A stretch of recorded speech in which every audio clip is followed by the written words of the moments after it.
2, 3, 4, 5. Selamat pagi Pak. Pagi.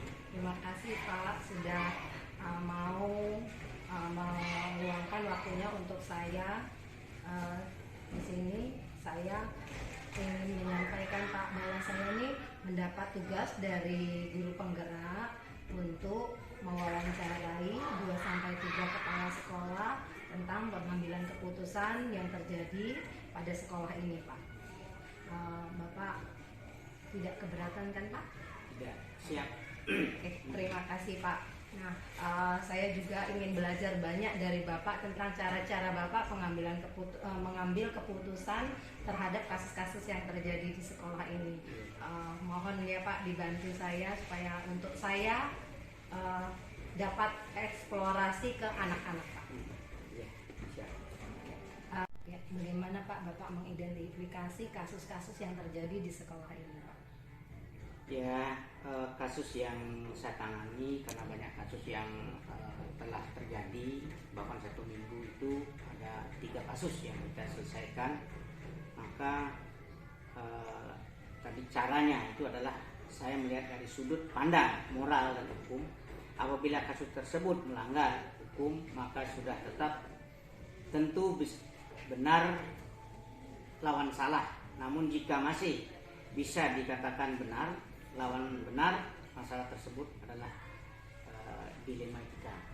Ya, baik Pak. Artinya kalau kasus tersebut adalah benar dengan benar, pengambilan keputusannya benar lawan benar adalah dilema etika ya Pak.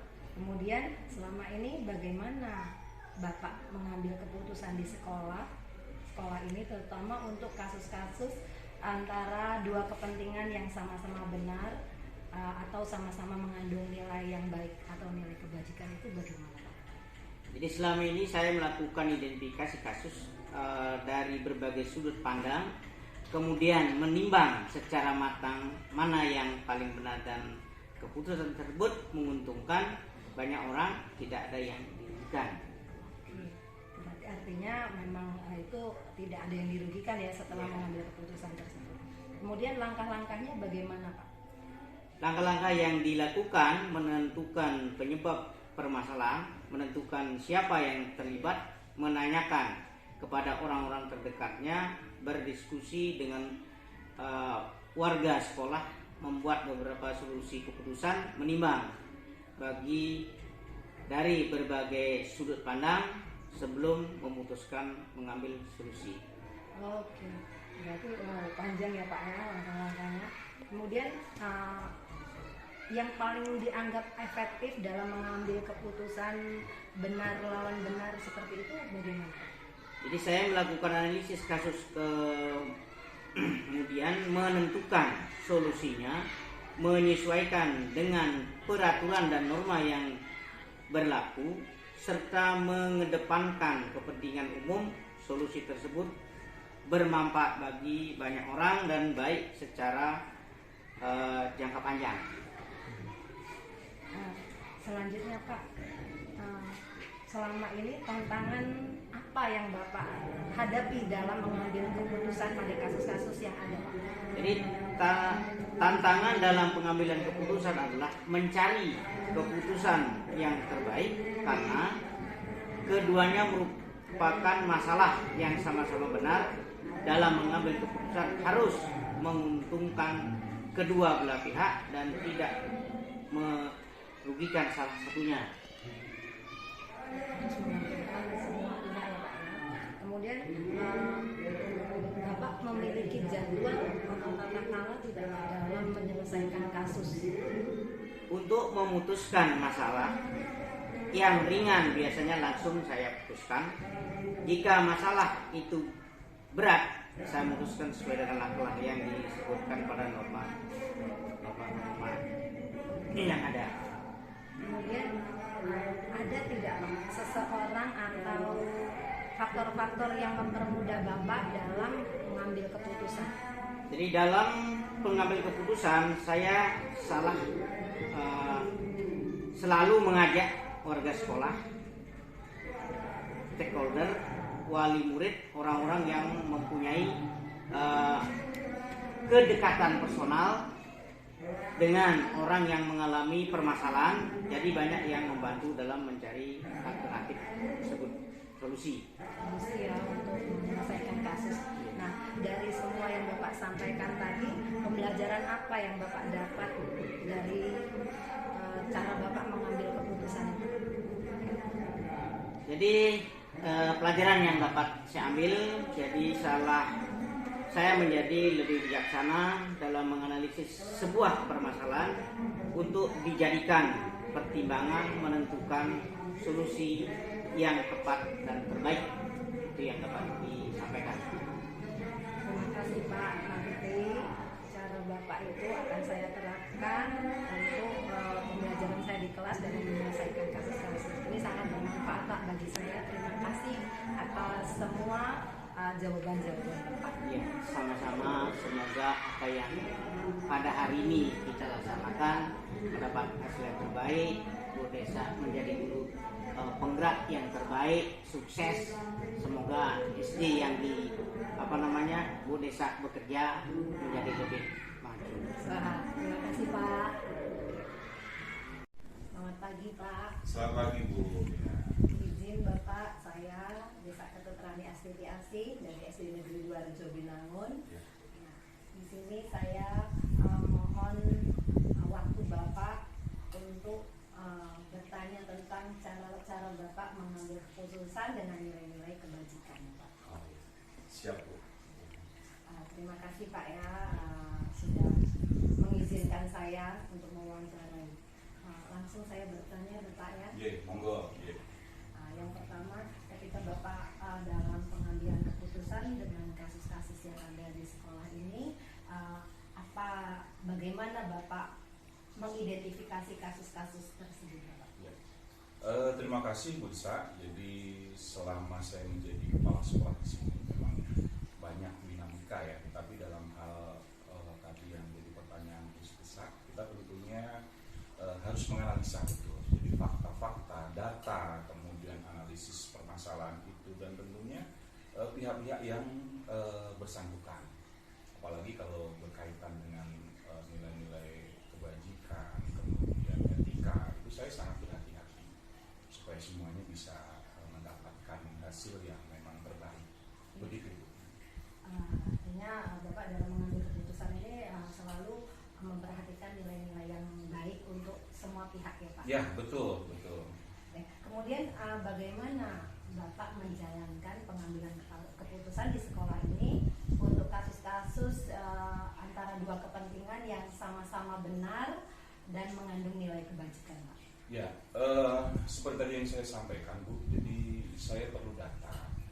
Kemudian saya juga punya teman-teman dalam hal ini adalah guru-guru saya yang memang saya tempatkan sebagai penanggung jawab. Di tanggung jawab dia yang mana, misalnya ketika dia bagian kesiswaan, tentunya saya harus berkomunikasi dulu dengan wakil kesiswaan, dengan OSIS, kemudian di pihak lain juga si anak tersebut dalam hal kurikulum pun demikian, kemudian dalam hal kesiswaan, dalam hal humas, kemudian sarana prasarana, itu semua harus saya kumpulkan dulu. Kemudian ketika data-data fakta itu sudah terkumpul, nanti saya akan ajak diskusi mana yang terbaik. Jadi saya tidak mau ketika saya mengambil keputusan, ya semuanya baik ketika dalam permasalahan ini ya Bu ya, semuanya baik, tetapi kita harus ada kompromi yang menjadi solusi terbaik. Nah seperti itu Bu. Artinya adanya diskusi kerjasama dengan Benar. Terkadang saya juga kalau ketika memutuskan, ketika saya lihat datanya sudah cukup, ya hari itu juga bisa saya putuskan. Nah, tetapi ketika perlu data tambahan, saya mungkin akan menjadwalkan besok. Nah, setelah saya mendapatkan semua data yang lengkap. Nah, gitu. Bapak melalui langkah-langkahnya sangat terprediksi ya Pak? Ya. Prosedurnya itu. Betul. Tadi melalui apa saja Pak langkah-langkahnya dalam mengambil keputusan? Ya, yang pertama saya butuhkan data, kemudian fakta yang ada, kemudian aturan-aturan yang itu juga nanti akan menjadi landasan kita mengambil keputusan. Jangan sampai itu kita abaikan. Ya, karena dari situlah kita akan bertitik tolak untuk mengambil keputusan terbaik. Kemudian dari pihak-pihak teman-teman yang bertanggung jawab di situ itu juga akan kita dengarkan supaya semuanya nanti ya keputusan itu baik bisa diterima oleh kedua belah pihak. Iya, langkah-langkahnya lumayan panjang Ya. tapi sangat efektif ya. Ya, betul. Selanjutnya saya bertanya Pak, hal apa saja yang Bapak anggap itu efektif dalam Bapak mengambil keputusan yang berbasis dua kegiatan yang sama-sama benar, dua hal yang sama-sama benar atau dilema etika itu. Ya. Langkah apa saja, hal apa saja yang Bapak anggap itu efektif Pak? Ya. Kalau permasalahan seperti ini tentunya kebijakan, ya. Kebijakan. Ya, kebijakan kita dengan adanya aturan yang memang itu menjadi dasar sebuah permasalahan atau sebuah tindakan. Misalnya anak tadi melakukan sebuah tindakan yang itu berdasarkan dari aturan mereka, aturan kita yang datang. Tetapi ketika itu bersinggungan pula dengan aturan sekolah, ya, kemudian terjadi miss di situ, saya kan akan mengambil kebijakan di mana itu yang terbaik seperti apa Bagi kedua belah pihak. bagi kedua dari lembaga maupun anak tersebut. Tadi Bapak sudah menyampaikan jadwal atau tata kala Bapak dalam menyelesaikan kasus. Betul. Itu bagaimana jadwalnya? Sudah terinci atau bagaimana? Tidak. Jadi di sini kita fleksibel lah ya. Tambahan informasi tentu akan saya jadwalkan dan jadwal itu akan saya sampaikan kepada pihak-pihak yang bersangkutan. Sehingga tidak merugikan nanti kapan-kapan. Nah, akhirnya nggak ada schedule yang pasti, kasihan juga kan, dan akan berlarut Bu. Iya. Oke, artinya jika melihat kasusnya itu ya, jika harus panjang mungkin ada pihak-pihak yang terkait ya. Ya, Jadi harus kalau kita bisa libatkan juga. diselesaikan. Ya. Oke, kemudian ada tidak Pak seseorang atau faktor-faktor yang membantu Bapak mempermudah menyelesaikan Bapak dalam mengambil keputusan dengan kasus-kasus tersebut? Ya, tentu ada Bu. Jadi kita di sekolah kan punya sistem. Jadi di sini saya memberikan atau mendelegasikan selaku kepala sekolah itu kepada para wakil saya, para penanggung jawab bidang. Disitulah selalu memberikan masukan ke saya karena jujur aja yang tahu dan paham persis tentang permasalahan itu adalah penanggung jawab bidang tersebut. Nah, itu delegasi kewenangan yang saya berikan. Tentu saya juga harus mendengar beliau, kemudian data fakta anak Dari misalnya. walinya. Dari wali juga tetap akan saya libatkan. Makanya saya harus mendengarkan juga kan keinginan wali. Iya. Meskipun terkadang kita sudah punya keputusan. Saya sudah punya keputusan dengan tim saya tadi, tetapi wali si anak tetap akan kita dengarkan. Apa sih maunya, karena mereka juga melakukan itu pasti juga ada dasarnya. Nah, gitu. Oke. Artinya banyak orang yang terlibat, kemudian faktor-faktornya, jadi Bapak juga tidak mau ada hal yang nantinya akan merugikan sebelah pihak seperti itu Pak, ya? Betul, ya. Dan setelah itu biasanya Bu, saya tetap berpegang pada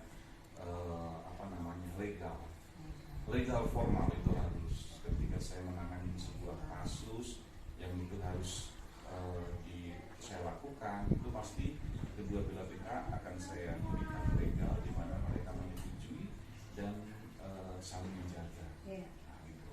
Iya. Ini harus legal ya Pak. Ya.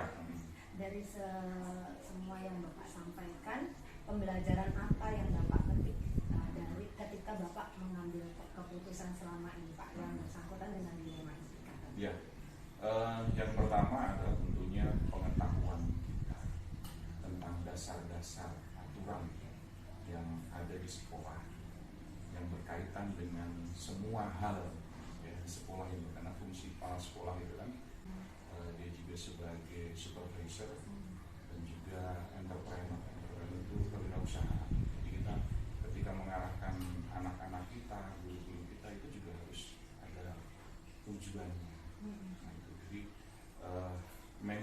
manajemen sekolah, kemudian juga penguasaan materi dasar, aturan, kepekaan sosial kita juga, Bu. Ya, di lingkungan kita juga tidak melulu hanya kita di pagar sekolah, tapi lingkungan masyarakat kita juga harus tahu. Mereka memberikan kepercayaan anak-anak mereka ke sekolah, itu dulunya ada harapan-harapan, dan itulah yang harus kita jaga. Maka kita harus selalu bijak untuk memberikan hal terbaik sebagai keputusan untuk anak-anak kita. Luar biasa. Ini juga